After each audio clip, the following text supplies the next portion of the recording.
Today we are talking about varnish, what purpose it serves, if varnish is the right choice for your artwork, and how to apply varnish effectively. In this tutorial, I will be showing you how I varnish my oil paintings, along with some additional tips to get your finished paintings looking their best. Hi, I'm Amy. I'm a professional oil painter based in California, and I specialize in portraits. I went to art school, I used to sell art supplies, and I sometimes teach. And while I know a lot about painting and love to share what I know, I never claim to know everything. I can only share my own experience, so please do your own research, read the labels before using any new art material so that you keep yourself and your artwork safe. Let's start off by going over some of the benefits of varnishing your painting.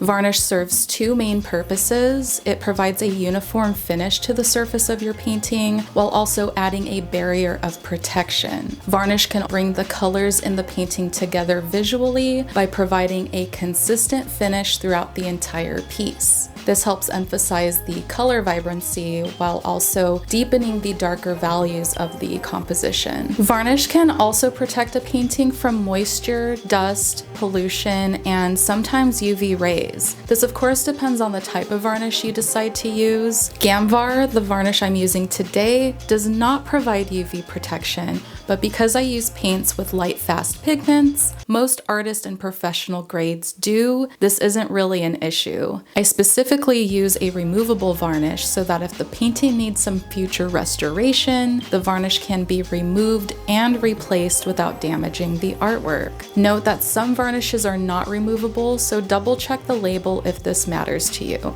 To varnish or not to varnish? I would like to begin by saying that it is not a requirement to varnish your paintings. In fact, many artists don't. This can come down purely to personal preference, but there are some valid reasons to opt out of varnishing. So let's get into those. Studies and sketches. This may be an obvious one, but our practice paintings and studies don't need to be varnished. Sure, if one of those paintings turns out to be something you'd like to display, throw some varnish on it. But we don't have to varnish every single thing that we make. Surface finish. Varnish will unify the surface of a painting, which is one of the main reasons why people like to varnish their work, to get that high gloss sheen or that smooth satin finish. But if one of the hallmarks of your work is to have a variety of textures and surfaces in your painting, varnish might interfere with that, so it's definitely something to consider before applying a varnish. Commissions. Sometimes artists won't varnish commission paintings if there's a narrow turnaround time. This is typical for oil paintings since they take longer to dry and need to be completely dry before varnishing. Even if an oil painting is dry to the touch, it may not be completely dry under the surface paint layers, so it's safer to deliver the painting unvarnished to allow the painting to completely dry. Once the painting is fully dry, the commissioner can then decide if they would like a varnish applied to the painting. Texture.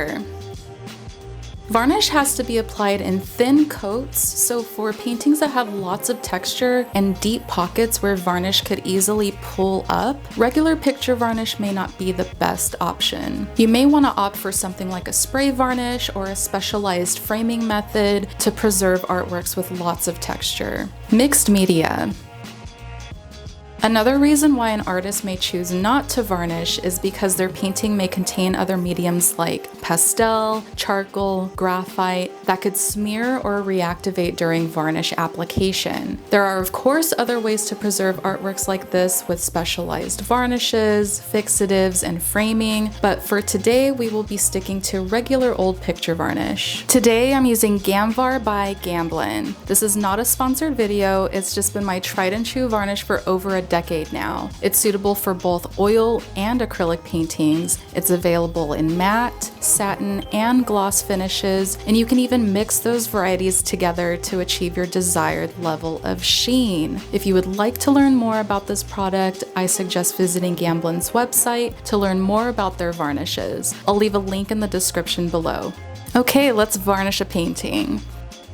First things first, make sure that your painting is completely dry. This is typically of concern for oil paintings since they take longer to dry. I painted this about a month ago and it's already dry. But I know what you might be thinking. Aren't you supposed to wait at least 6 months before varnishing an oil painting? This is not entirely true. Following this rule assumes that all paintings were created under the same conditions. This really depends on a lot of different factors, including what paint mediums were used, the thickness of the paint, as well as climate and temperature. Oil paint tends to dry slower in colder, more humid environments, and more quickly where it's more warm and dry. The 6-month rule was also coined at a time before we had more modernized art materials that we have today. This piece that I'm varnishing today was painted alla prima, which is a direct painting method painted in a single layer. There were no additional mediums used in my paint, and I also live in a very dry, warm climate, so my paintings tend to dry relatively quickly. If you are unsure that your painting is dry, here's a little test you can do. Take your fingernail and gently press it into an area of the painting where the paint is the thickest. If it leaves an indentation, you may need to wait a little while longer before you varnish.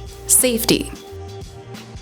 Before you open that bottle of varnish, make sure that your workspace is covered and well ventilated. And if you have a pair of nitrile gloves and a respirator to wear, that's even better. While this varnish is relatively odorless, it still emits harmful fumes that are not healthy to breathe in or get onto your skin. It even says so on the bottle. Again, make sure you read your labels. We have to remember that some of the substances we use to make art can be harmful to our bodies, so it's encouraged to use the proper PPE to protect yourself when using toxic or dangerous products. Prepare your workspace. I'll lay down a piece of cardboard that I reuse for every varnish session. I prefer this to something like butcher paper because it's thick, I can reuse it, and it can effectively absorb any heavy drips of varnish without bleeding through onto my table. Prepare your painting.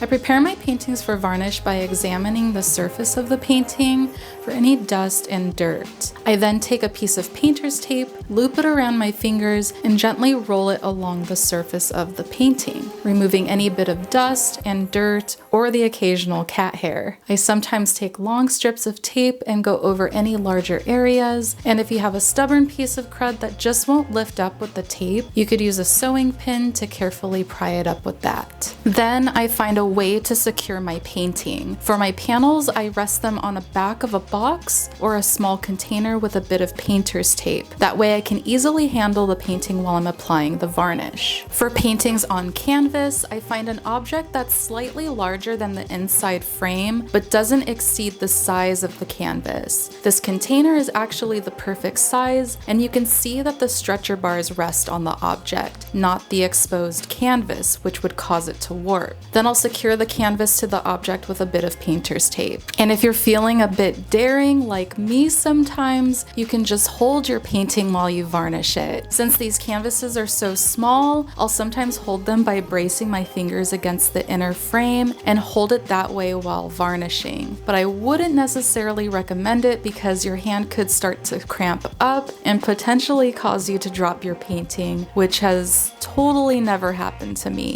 The point is, you want to find a way to stabilize the painting in a way that makes it easier to handle while applying the varnish and also keeps you from touching the wet varnish after it's applied. This has been the best solution I could figure out and the method I've been using for a while now. Application.